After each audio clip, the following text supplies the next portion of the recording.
Hello my lovely students, good evening. Myself KK Dubey. You are watching my YouTube channel C4E classes.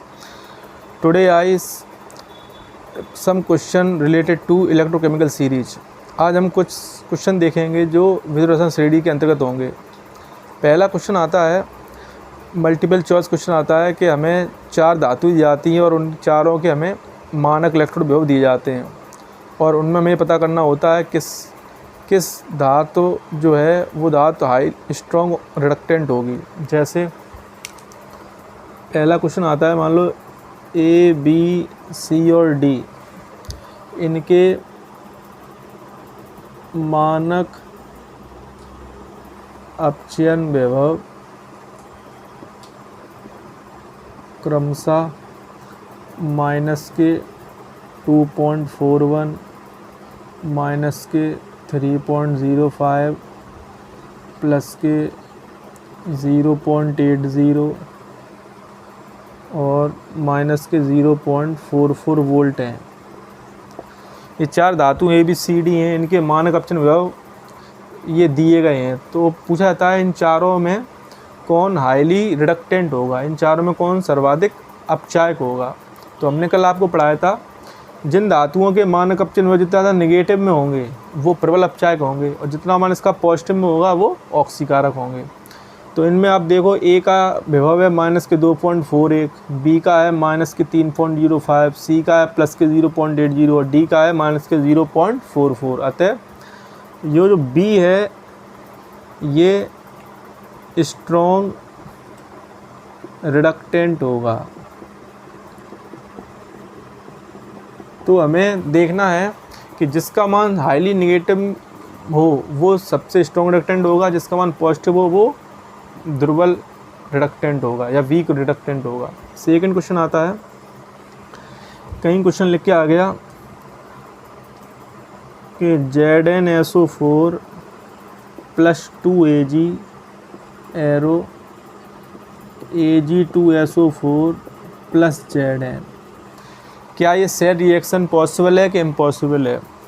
तो इसे हम देख रहे हैं कि जिंक सल्फेट के सॉल्यूशन में सिल्वर की रॉड डाली गई है, तो क्या ये रिएक्शन संभव होगी।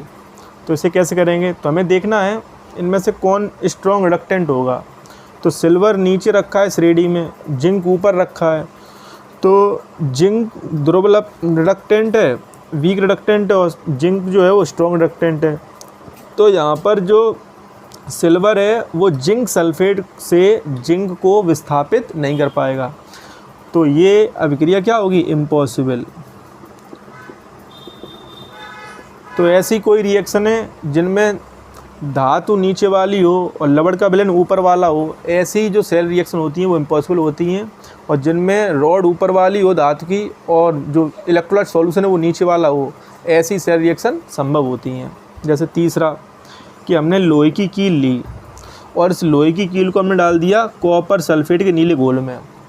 तो लोहे की कील को हमने डाला कॉपर सल्फेट के विलयन में, तो इसका नीला रंग गायब हो जाता है। तो क्या होगा, तो यहाँ से बन जाएगा FeSO4 और प्लस Cu। तो कॉपर सल्फेट के विलयन जब हम लोहे की कील डालते हैं तो इसका नीला रंग गायब हो जाता है। क्यों गायब हो जाता है, क्योंकि जो आयरन है वो कॉपर से ज़्यादा रिएक्टिव है और ये स्ट्रॉन्ग रिडक्टेंट भी है, तो ये आसानी से इसके विलयन से आसानी विस्थापित कर देता है। चौथा क्वेश्चन आता है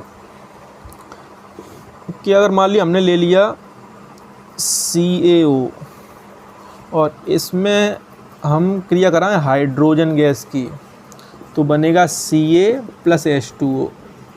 तो क्या ये रिएक्शन पॉसिबल होगी। तो जो कैल्शियम ऑक्साइड होता है वो एक स्टेबल ऑक्साइड है और जो हाइड्रोजन और कोक होते हैं ये वीक रिडक्टेंट होते हैं। तो पेपर में आता है क्या ये रिएक्शन संभव होगी। तो आप देखो, हमने कल आपको पढ़ाया था जो श्रेणी में Fe से नीचे धातुएं हैं उनके जो ऑक्साइड हैं वो हाइड्रोजन गैस के द्वारा अपचयित हो जाते हैं, जबकि Ca कहाँ है, इससे ऊपर स्थित है श्रेणी में, तो CaO H2 गैस के द्वारा अपचयित नहीं होगा। अगला 5वां क्वेश्चन आता है, कहीं लिख के आ गया zinc react with hot H2O ZnO plus H2। कहीं रिएक्शन आ गई, जिंक क्या कर रहा है गर्म पानी से, तो क्या जिंक ऑक्साइड H2 गैस बनेगी।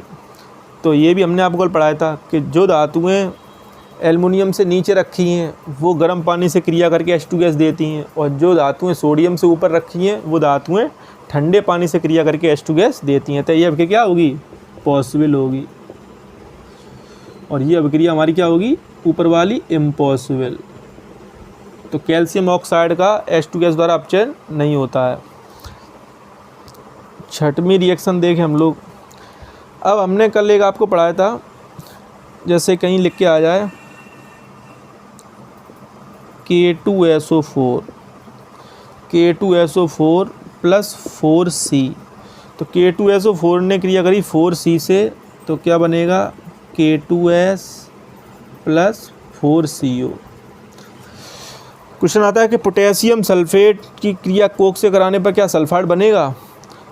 तो ये भी हमने आपको पढ़ाया था कि जो धातु ऊपर से लेके सोडियम तक के धातुओं के सल्फेट यौगिक हैं, अर्थात Li से लेकर सोडियम तक के धातु सल्फेट हैं, वो कोक के द्वारा आसानी से अपचयित हो जाते हैं। जो नीचे वाले हैं वो कोक के द्वारा आसानी से अपचयित नहीं होते हैं।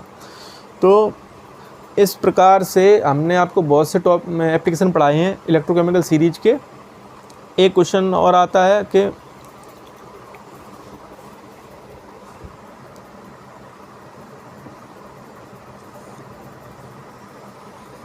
आपको 3 विलयन दी जाएंगे, जैसे हमने दे दिया आपको KBr, KCl, KI और KF, ये चारों विलयन है, ठीक।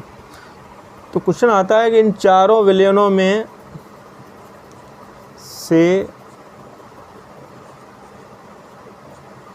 कौन, चारों विलयन में से कौन F2 को निर्मुक्त नहीं कर पाएगा? तो चारों विलयन आ गए, जैसे KBr, KCl, KI और KF। तो जैसे क्वेश्चन आता है पहला 2KBr प्लस, ये इसमें डाले अगर हम I2, तो क्या ये रिएक्शन संभव होगी? तो जो Br है वो स्ट्रॉन्ग ऑक्सीडेंट है आयोडीन से, तो यहाँ पर जो ब्रोमीन है उसे आयोडीन रिप्लेस नहीं कर पाएगा। तो ऐसी अभिक्रियाएं क्या होंगी? इम्पॉसिबल। तो इनमें जो फ्लोरीन होता है वो कभी भी रिप्लेस नहीं कर पाता। तो KF के विलयन से F2 को निर्मुक्त करना कभी भी पॉसिबल नहीं होगा, चाहे वो ब्रोमीन हो, चाहे वो आयोडीन हो, चाहे वो क्लोरीन हो। तो कभी भी हम KF के सॉल्यूशन से फ्लोरीन को विस्थापित नहीं कर पाएंगे। तो कभी आपकी ऐसी रिएक्शन आ जाए 2KF प्लस I2, तो आप कह ना इम्पॉसिबल। कहीं आ जाए 2KF प्लस Br2, तो भी आप करना है इम्पॉसिबल। कहीं आ जाए 2KF प्लस Cl2, तो भी आप करना है इम्पॉसिबल। तो KF के सॉल्यूशन से फ्लोरीन को विस्थापित करना संभव नहीं है, बिकॉज ऑफ, क्योंकि फ्लोरीन सबसे प्रबल ऑक्सीकारक है और क्लोरीन, ब्रोमीन और आयोडीन कैसे हैं? दुर्बल ऑक्सीकारक हैं। अगर आप चैनल पर नए, चैनल सब्सक्राइब कीजिए, और आपके कोई भी डाउट्स हों तो कमेंट में टाइप कीजिए, और आप ये वीडियो को ज़्यादा शेयर कीजिए ऐसे बच्चों को जो अच्छी तैयारी कर रहे हैं और जिन्हें केमिस्ट्री की डीपली नॉलेज नहीं हो। Thank you.